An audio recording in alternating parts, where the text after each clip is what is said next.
Assalamualaikum warahmatullahi wabarakatuh. Ya, kita nyoka dikirim kul dari nyota dari Medan mengaju daerah Belastagi. Ya, ibalut ji jino kenlingan Quran dengan Al-Quran. Ya, 4 bukti ji. Ngola ya balik-balik dengan ya.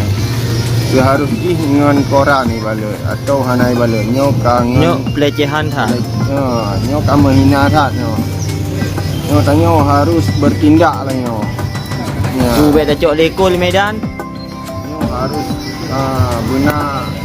benar pendapat untuk orang-orang. Oh, dari ulama harus bejihnya. Jadi kata tanya kabih tatabian ayat Al-Quran kai pakai kena untuk balut skol. Terima kasih.